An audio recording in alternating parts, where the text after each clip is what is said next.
Bonjour à toutes et à tous, donc je vous fais une vidéo qui sera assez courte, juste pour conclure le chapitre 2 et faire le tout début du chapitre 3. Mais ce que vous devez faire qui va vous prendre plus de temps, c'est l'activité que je vous ai transmise sur Pronote, et que je vais réexpliquer ici tant que j'y suis. Donc simplement pour conclure, je fais ça rapidement, vous aviez donc le chapitre 2, vous aviez à étudier ce texte-là avec deux questions. Quels sont les objectifs de cette nouvelle manière de contrôler les frontières et quels sont les moyens proposés pour renforcer le contrôle aux frontières? Donc je corrige rapidement. Première question, le constat du document, c'est que les procédures de passage des frontières sont lourdes et inefficaces. Donc deux propositions, enfin deux buts du coup pour ces nouveaux types de frontières. Et deux buts qui sont qui ont l'air contradictoires, qui ne le sont pas en fait, mais faciliter le passage de certaines choses, certaines marchandises, certaines personnes d'un côté, et en même temps protéger la frontière en empêchant le passage de ce qui est illégal. Donc vous voyez en fait l'idée c'est tout simplement de trier ce qu'on veut faire passer, donc d'un côté on facilite ce qu'on veut autoriser, de l'autre côté on complique le passage, on l'interdit idéalement même pour ce qui est illégal. Donc ça va bien avec cette fonction de contrôler les flux, on veut savoir, on veut choisir ce qui passe ou pas.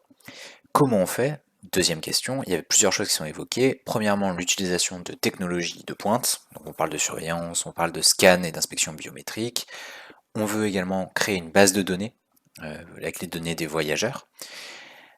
Et troisièmement, partager les informations entre les pays, puisque l'idée tout simplement c'est de dire si on sait que telle personne, on ne veut pas qu'elle voyage parce que je sais pas, c'est un criminel, eh ben, il vaut mieux que les pays communiquent entre eux pour qu'on puisse reconnaître facilement cette personne. Parce que si vous travaillez tout seul pour les passages des frontières, c'est comme ça concerne au moins toujours deux États, c'est plus efficace.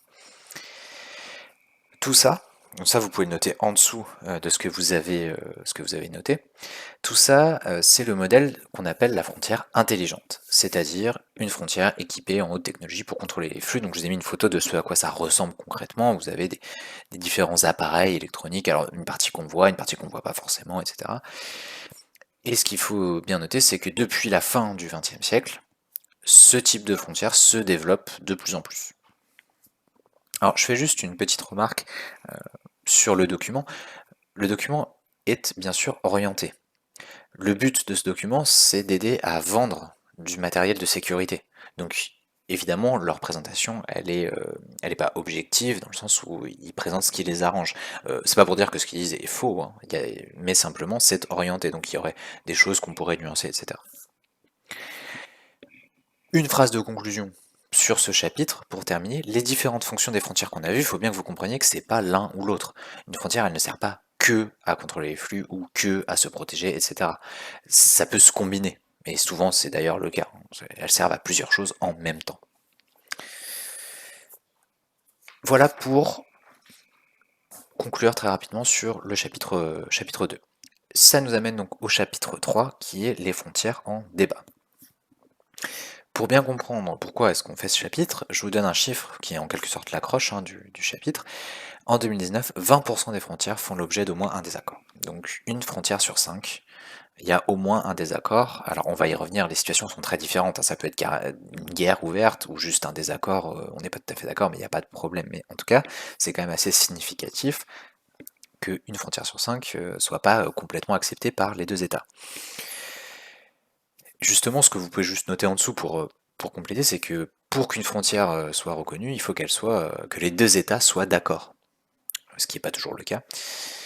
Et en plus, certains événements peuvent venir remettre en cause le tracé d'une frontière, typiquement une guerre. Et donc la question qu'on va se poser dans ce chapitre, c'est comment est-ce que se manifestent les débats sur les divisions politiques du monde, donc les frontières, j'ai mis division politique du monde, on aurait pu mettre frontières, entre disputes, négociations et concertation. On va voir que justement ça peut aller vraiment, alors ça peut être dispute, voire conflit, jusqu'à des discussions, etc. On va commencer par un exemple historique. Alors hop, j'ai oublié de changer mon titre, ne notez que le titre du grand 1. Donc vous notez juste des débats autour du tracé des frontières, un exemple historique, le cas de la frontière germano-polonaise. Oubliez l'histoire de la frontière dans la Seconde Guerre mondiale, j'ai changé l'organisation par rapport à l'année dernière, j'ai oublié d'enlever. Donc notez juste le grand 1. D'abord, pour être sûr que tout le monde voit où on est, frontière germano-polonaise, on est entre l'Allemagne et la Pologne, c'est-à-dire c'est la frontière actuelle que j'ai représentée ici en noir, qui sépare ces deux pays. Ce qu'il faut noter, pour commencer, c'est que cette frontière, elle est très contestée. Elle a été très contestée parce qu'elle a été tracée de manière artificielle. C'est ça qu'on va étudier. Et donc là, vous allez faire cette activité qui consiste à réaliser une frise présentant l'évolution de la frontière germano-polonaise.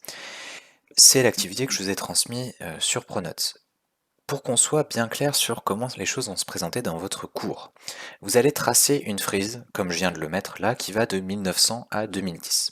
Je vous conseille, pour que ce soit propre et clair, de tracer ça sur une page en la prenant en travers. Hein. Et donc, ce que je vous demande de faire, c'est de mettre un événement dans la frise, donc laisser de la place au-dessus et au-dessous, hein, et de mettre des explications supplémentaires dans votre cahier. Donc vous avez ces deux choses à faire. On va faire ensemble le début pour que vous voyez un petit peu comment ça se passe. Le premier événement, donc ça on le fait ensemble et le reste c'est vous qui compléterez. Hein. Premier événement qu'il faut mettre sur la frise, c'est on a une recréation de la Pologne en 1919. Donc ça c'est ce que vous mettez dans la frise. Ce que vous mettez dans le cours à côté, parce que je rajoute quelques éléments, c'est en fait, après la Première Guerre mondiale, on recrée la Pologne en prenant des territoires à l'Allemagne. Et notamment, on donne un accès à la mer à ce pays qu'on recrée qui est la Pologne. Ce qui donne une situation, c'est ce que j'ai présenté sur cette carte. En fait, vous avez ici l'Allemagne en vert. Donc, vous voyez que l'Allemagne est un pays qui, à ce moment-là, est coupé en deux. Vous avez toute cette partie avec l'Allemagne, mais ce bout-là, c'est aussi l'Allemagne, en fait. Et la Pologne, ici, en jaune. Et tout ce qui est en hachure ici, ce sont des territoires où il y a beaucoup d'Allemands, parce que, comme je vous ai dit, les territoires ont été pris à l'Allemagne, en fait. Donc, à ce moment-là, ce qui nous concerne, parce que nous on étudie la frontière, avant 1939 et à partir de 1919, il y a deux frontières germano-polonaises, celle-ci et celle-ci, les deux que j'ai entourées. Et à partir de là, je vous laisse donc compléter la suite de la frise. Donc encore une fois, dans la frise, on met les événements importants avec quelque chose d'assez court, comme j'ai mis la recréation de la Pologne, et à côté, dans le cours, on explique plus en détail. Donc je vous laisse faire ça pour jeudi, et on reprend ça ensemble en classe. Je vous rappelle également que auront lieu les exposés pour les personnes concernées. N'oubliez pas de m'envoyer les résumés la veille au soir. Si vous avez des questions, je reste joignable sur Pronote, et je vous souhaite une bonne semaine.